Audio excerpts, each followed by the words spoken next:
Astrobot is seriously the Super Mario Galaxy 3 that we've never gotten. This game is so phenomenal. As someone who loves Nintendo dearly and is a huge Mario fan and somebody that normally doesn't play much of his other consoles, yes, I own both an Xbox Series X and a PlayStation 5, but they're really just dust collectors for the most part, especially my Xbox. There's just really no exclusives or really anything on that thing, but PlayStation is a close second because there hasn't been anything in a while. I've just been going through and playing past PlayStation games that I've never gotten to before, like the Uncharted series and Horizon, but recently I saw the trailer for Astrobot. Well, really, it was back in the summertime, and I couldn't believe what I was seeing. It was clearly something that I wanted to play probably the most out of anything that has come out from any company this year. In fact, when I first got the PS5 and I played the demo for Astro, I immediately said, I need a full game of this. This is seriously the best experience I've ever had on a non-Nintendo console, and of course, Astrobot was produced. Just in 3 years, a team was able to develop a game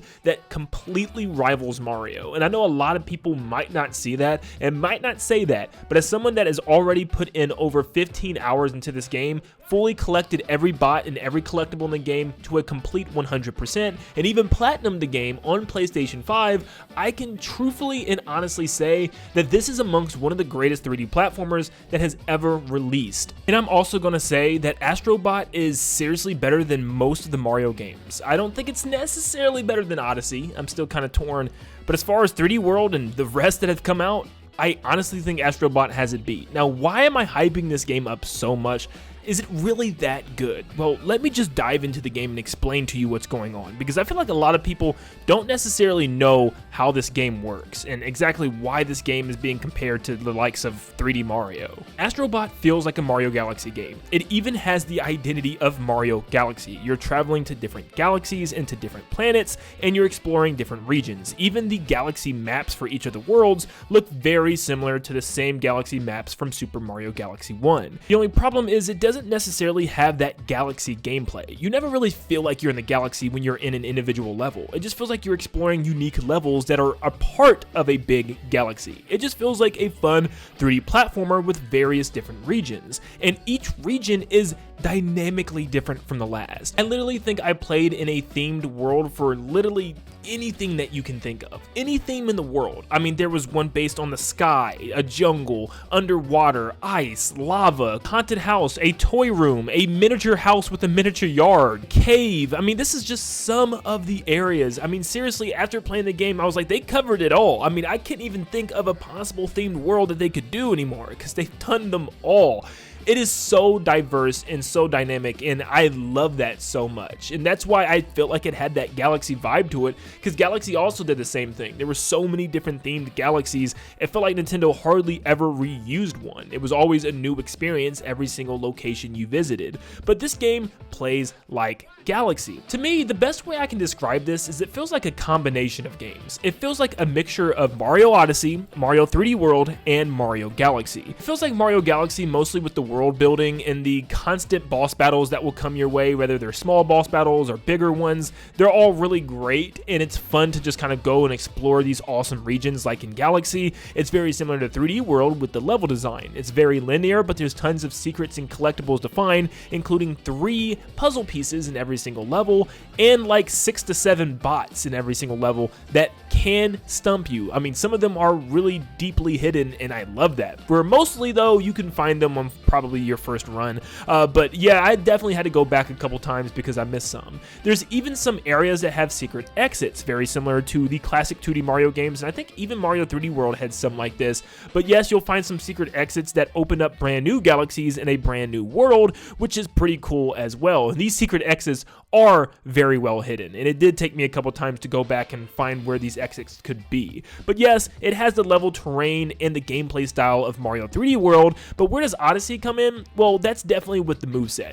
Astro's moveset is so perfect. The way you move him, his controls are snappy, he's got a little hover, he has just a basic punch that works really well, and he just moves around and flips around the stages in absolutely a perfect acrobatic robot way, and I can't even explain it unless you're actually playing it. That is why I feel like Astrobot is better than some of the past Mario games. It's like Mario Galaxy, but with improved controls and more to do in each of the levels like in Mario 3D World. With that Mario Odyssey moveset, it's just Mario platforming perfection without Mario. And that's why I said it truly kind of feels like the next Mario Galaxy game, like a Mario Galaxy 3 that we never received. Something else very similar to Mario Odyssey that we got is the ability to use robot friends. And this is very similar to the capture mechanic, where almost every single stage, you'll actually have the option to get a robot buddy. And it's not even really an option, they kind of just slap it on you and you need that robot buddy in order to finish the level. But I absolutely love these. There's like 6 or 7 of them in the game, and they all have unique properties. There's like frog hands that allow you to punch through things and grab onto the platforms. It's awesome. There's like this giant octopus that allows you to inflate like a balloon in order to fly up or to fly down. There's a dog that allows you to charge forward like a rocket ship blasting through the air. There's a chicken that lets you blast upward like a rocket ship blasting into space.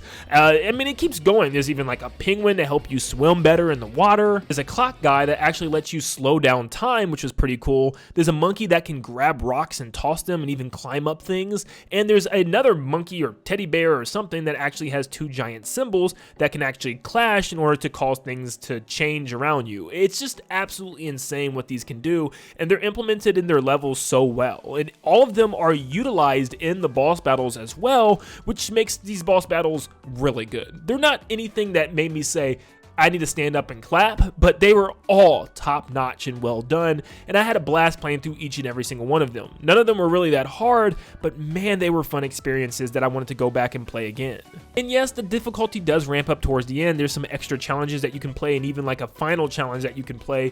I don't think it's anywhere near as difficult as like Champions Road and some of the, gauntlets that we've gotten like at the end of Mario Galaxy 2 and 3D World, but at the end of the day, there are some challenging moments, but it's an easy and it's a quick to play game. But it's a game that I already, after 100%ing and spending the last week playing, want to dive back in and do it all over again. It's literally that much fun. I just want to jump back in and play some more. In fact, I really hope there is a free update to add a time trial mode, which I do believe is coming with some extra bots as well. And man, I'm just going to go through and play all the stages again because they're that good. My favorite stage in particular was probably the one where you can get really tiny, all Zelda Minish Cap like. This was so freaking cool to me. I thought it was amazing to be able to go underneath the blanket and then grow real big to reveal a bot hidden under there, and to see the world get really big when you're really small. I mean, it's just stuff like this can only happen on modern hardware like the PS5 or the Xbox Series X. So I'm hoping Nintendo's next hardware is really strong so it can do stuff like this. I also really love the slow down time machine, which actually allowed you to pretty much just pause things as they were moving, and it worked really well with boss battles. I thought that was so cool. I'm not gonna lie, my entire playthrough I was just smiling ear to ear. I haven't had an experience like this in a very long time. In fact, I can't even remember. I enjoyed this experience more than I enjoyed Tears of the Kingdom, and you guys probably could guess that I wasn't a huge Tears of the Kingdom fan, but man, I just could not stop smiling. I saw little pieces of Nintendo everywhere in this game, and it was very evident. I mean, some of it is almost copy and paste. Like, you're telling me this isn't Gusty Garden Galaxy? I mean, it even has a similar theming of flying through the air in order to reach other parts of the map. I mean, like, it is Gusty Garden Galaxy. There's even like little enemy creatures that look like moles, like from that game, that kind of pop out of the ground and stuff. I mean, it's just like, what? Yes, there are some things that it takes from past Mario games, and I feel like that's for the best because Mario games have done it so good. I mean, they have been the staple for 3D platformers, so like, of course you're gonna want to pull from something like that, but I think it's good. I think it's all positive the way it does it. It pulls from the best of Mario, and I want to sit down and literally just make like a whole full review of this game. I might, we'll see, but it's just, if you love Mario, if you love 3D Mario, if you love Nintendo games in general, you're going to love this game. If you have a PS5 and you don't have this game yet, please go out and buy this game. This is what we've been asking for as a video game culture. We want more 3D platformers. And right now, unfortunately, it's not selling the best I've seen, at least in Japan.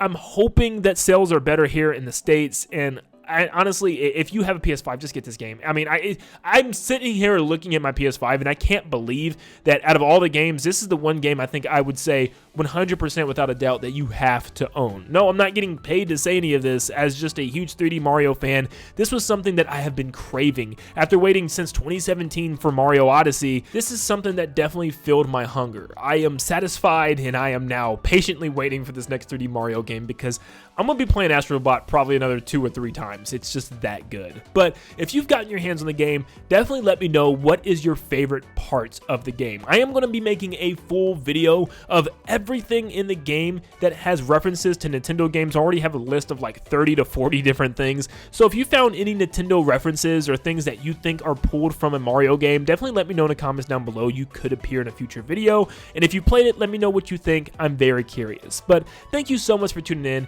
Make sure you leave a like and subscribe before you head out. And like always, I'll see you all on the next one. See ya, guys.